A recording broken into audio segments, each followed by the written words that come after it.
meesha la yidhaa andalus iminka Spain baa loo yaqaanaa intii gaaladu ay muslimka ka eriyeen kadib wadamada Yurub mid ka mid ah weey dawlado badan baa soo maray waqtigii muslimiintu halka ay ka talinayeen waxa ka mid ah dawladda loo yaqaanay ad-dawla al-aamiriya mu'assiskeedu yuha dawladda ayaa asaasay dawladda waxa asaasay nin gaar ximaar la ah bal ka war nin gaar ximaar la ah ayaa dawladda asaasay qisadiisu way dheer tahay laakiin in yarun baynu ka ishaaraynaa saddex nin baa saaxiib ahaa waxay ku shaqaysan jireen bahalkan gaari dameerkan gaariga jiida iskaga shaqaysan jireen maalin maalmaha ka mid ah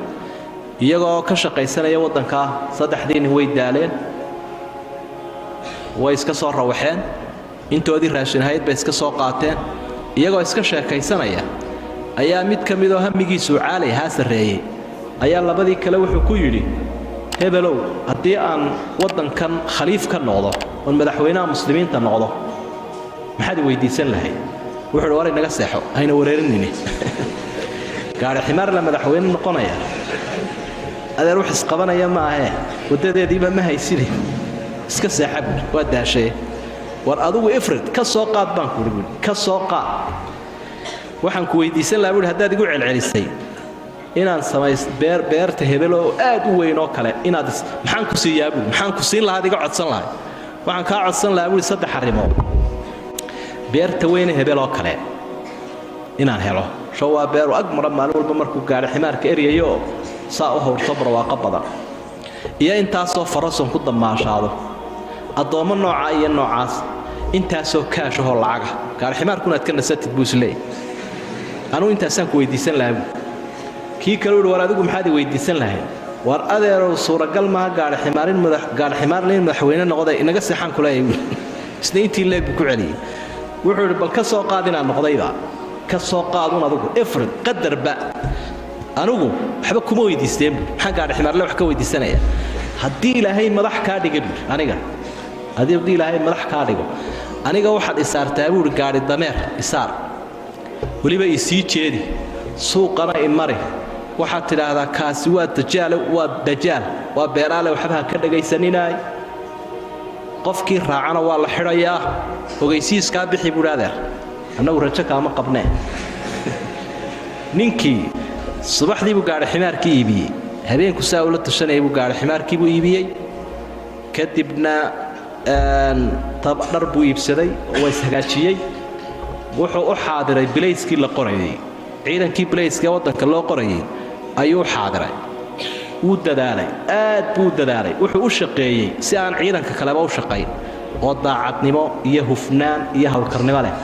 xogaa garoomaa la siiyo wala soo dalacay kor baa loo soo qaaday wuu sii dadaalay magaalada madax looga dhigay wuu sii dadaalay wuxuu gaaray ciidankii madaxtooyada ilaalinay inuu ka madax noqdo ayuu gaaray markii dambena xokayntii khaaska madaxweynaha ayuu gaaray markii dambe waxa dhintay ninkii waddanka madaxda ka ahaa ayaa dhintay waxana markaas meeshii loo magacaabay inankiisii yaraa Hisham al-Mu'ayyid billah inan yaroo 10 jira ayaa la yidhi dhaxaltooyada isaga leh qaladaadkii madaxda muslimiintu waqtiga gali jireen bay kamid ahay ninkii isaga ahaa halkii buu ka agdhow yahay waa ilaalinayaa inankii yaraa iyo hooyadiiba gacantu ku dhigay oo uu sareeyo ixtiwaab ku sameeyay waxay sii socotayba markii la arkay daacadnimadiisii iyo dadaalkiisii isaga ayaa loo magacaabay inuu noqdo hawlfuliye ilaan habar iyo inay yaroo meel soo fadhiya arrimaha culus ummadda fulin maayaan hawlfuliye loo magacaabay isaguna waxbuu yaro dhaqdhaqaajiyo markii dambe isagaaba taladii isku soo leexiyay almuhim meeshii uu qabsaday ninka la baxay buu ahaa taariikhda Spain Andalus akhrido al-Hajib al-Mansur xaajibku waa kii gaarhayaha ilaalin lahaa al-Mansurna waa kii loo hiiliyay ninkii gaarhayaha ahaa ee horu maray ayuu magacu sheegay al-Hajib al-Mansur haddii imaka ku baadho taariikhdiisa waa heli karaysa ninkii wuxuu noqday madaxdii muslimiinta halkaas soo maray ragii ugu jihaad badnaa ugu futuuxaad badnaa ee dawladdii halkaa ka madax noqda macrika iyo dagaalu cadowga la galayna taariikhda waxay sheegaan inaan lagu jabinin oo ilaahay uu siiyey nasriga uu ka sugayay akhiiran waxaan uga socdaa 30 sannadood maalintii uu campaign-ka bilaabay 30 sannadood kadib ayaa habeen isagoo la fadhiya culimadii iyo gabayaagii iyo acyaantii waddankii iyo tujaartii isagoo la fadhiya ayuu warkii xusuustay ciidankii mid ka mid ah uu yeedho wuxuu war bal meesha heblaaye iyo heblaaye la yiraahdo magaalada tag laba nin oo nooca iyo noocaas oo cidda ka soo jeeda oo xirfadda gaar ximaarka la yiraahdo ku shaqeeya bal soo dayday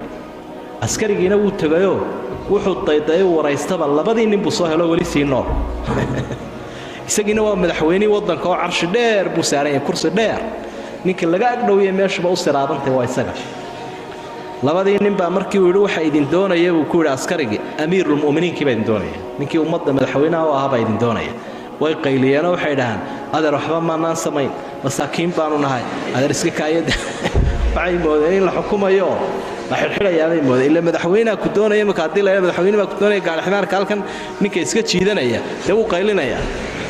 wallahi maanta qabtii weynayd baad ku jirtaa baa oranaya markii dambe wuxuu idin doonayaba war kama haysaane hortayna keena way raaceen markii ay u tageen de 30 sano qofka bani'aadamka siduu isu bedelaya wad garan karaysa ayay u fiirsadeen